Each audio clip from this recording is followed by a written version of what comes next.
నమస్తే. నేను ఒక జనసేన కార్యకర్తగా, జనసేన వాలంటీర్‌గా మన జనసేన పార్టీ అధిష్టానానికి నా మనసులో ఉన్న మాట విన్నవించుకోవడానికి ఈ వీడియో చేస్తున్నానండి. దయచేసి నేనేమన్నా తప్పుగా మాట్లాడుంటే నన్ను క్షమించాలి.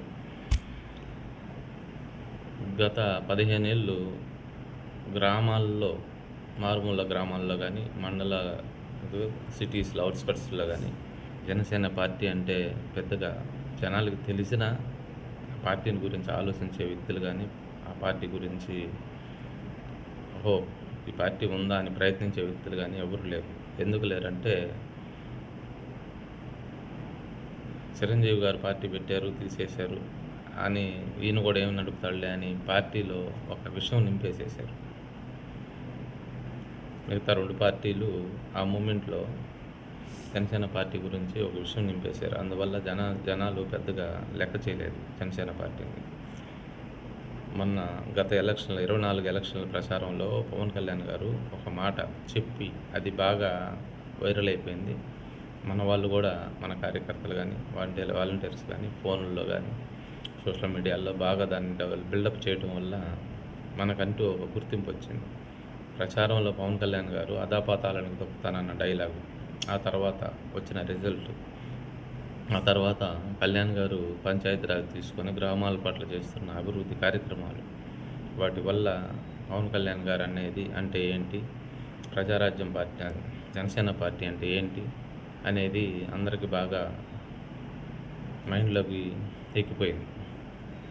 గ్రామాల్లో ప్రజలు, ఆ గ్రామంలో ఉన్న వాలంటీర్స్ కానీ, జనసేన వాలంటీర్స్ కానీ, కార్యకర్తలు కానీ దగ్గరికి వెళ్ళి, అయ్యా మన గ్రామానికి సమస్య ఉంది, వాళ్ళకి సమస్య ఉంది, ఇది మీ కళ్యాణ్ గారి దృష్టికెళ్తే సమస్య తీరుతుందంట అందరు చెప్తున్నారు, దయచేసి ఇది ప్రయత్నం చేయండి అని అడిగే స్థాయికొచ్చేసింది. అంటే గ్రామాల్లో ప్రజలకి కొంచెం ఆశలు చిగురించాయి.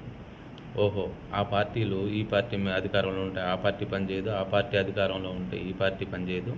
కానీ మధ్యలో ఈ జనసేన వచ్చింది. జనసేన పార్టీ ఖచ్చితంగా పారదర్శకంగా పనిచేస్తుంది అనే నమ్మకం ప్రజల్లోకి బాగా ఏర్పడిపోయింది. అయితే విషయం ఏంటంటే, ఆ సమస్య ఉన్నవాళ్ళు వచ్చి జనసేన కార్యకర్తలను గానీ, వాలంటీర్లు గానీ అప్రోచ్ అయినప్పుడు ఒకసారి అడిగితే చేస్తాను, మాట్లాడతాను అని చెప్తాడు. ఎందుకంటే మనం తగ్గం గదా! నా వల్ల కాదు, నేను చేయలేను, నేను ఎవరి దగ్గరికెళ్ళి మాట్లాడలేను, నేను ఊరు వరకే కండువా కప్పుకొని తిరగగలను అని చెప్పలేము. చేస్తామని చెప్పాలి.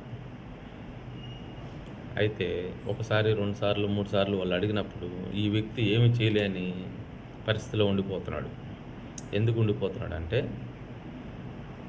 ఒక ఆఫీస్‌కెళ్ళినా, ఒక మండల ఆఫీస్‌కెళ్ళినా, ఒక సచివాలయంకెళ్ళినా, లేదంటే ఒక ఎమ్మెల్యే గారి దగ్గరికెళ్ళి ప్రయత్నం చేయాలని అనుకున్నా, ఆ ఏరియాలో మండల అధ్యక్షుడు లేడు, నియోజకవర్గ ఇన్ఛార్జి లేడు, ఆ ఊరికి సంబంధించిన ఒక వ్యక్తి, ఒక క్యాండిడేట్‌గా ఇదిగో ఈ వ్యక్తి, ఈ క్యాండిడేట్ ఈ జనసేనకు సంబంధించిన వ్యక్తి అనే గుర్తింపు లేదు.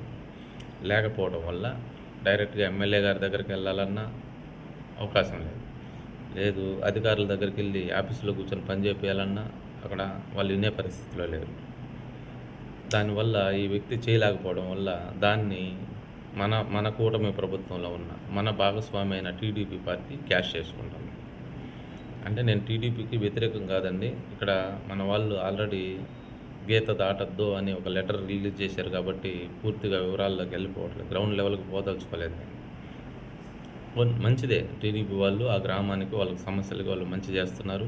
మనకు అంతిమంగా మనకు కావాల్సింది ఆ గ్రామ ప్రజలకి మంచి జరగటమే. మన అజెండా అదే. ప్రజలు కష్టాలు పడకూడదు, ప్రజల సమస్యలు ఖచ్చితంగా మనం తీర్చుకోవాలి అనేదే మన అజెండా. దాని గురించి ఏం ప్రాబ్లం లేదు. కానీ మన పార్టీ పరిస్థితి ఏంటి? మన పార్టీ మనుగడ ఏంటి? ఇప్పుడు ఏం ప్రచారం అవుతుంది? కళ్యాణ్ గారు అంతా కేంద్రంతో బాగుంటున్నారు, ఆయనంతా కేంద్రంతోటి అక్కడక్కడే తిరుగుతూ అవే చూసుకుంటున్నారు. కానీ గ్రౌండ్ లెవెల్‌లో జనసేన పార్టీ దెబ్బతినిపోతుంది. ఖచ్చితంగా దెబ్బతినిపోతుంది. ఎందుకంటే ఉన్న సమస్యలు తీర్చలేకపోతున్నారు. జనసేన పార్టీ తరపు నుంచి చిన్న ఒక రేషన్ కార్డు కూడా ఇప్పించలేని పరిస్థితి అలా తయారైపోయింది. దయచేసి మొన్న కమిటీలేస్తామని చెప్పుకొచ్చారు హరిప్రసాద్ గారు. ఈ కమిటీలనేది త్వరగా ఏస్తే ఎవరి పని వాళ్ళు కొంచెం బాధ్యతగా చేసుకుంటారు.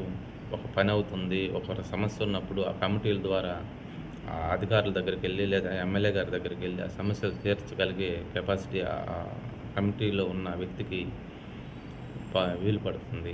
దయచేసి అర్థం చేసుకొని ఈ కమిటీలు అనేవి తొందరగా వేయాలని అధిష్టానాన్ని కోరుకుంటూ, నేనేమన్నా తప్పులు మాట్లాడుంటే నన్ను క్షమించాలని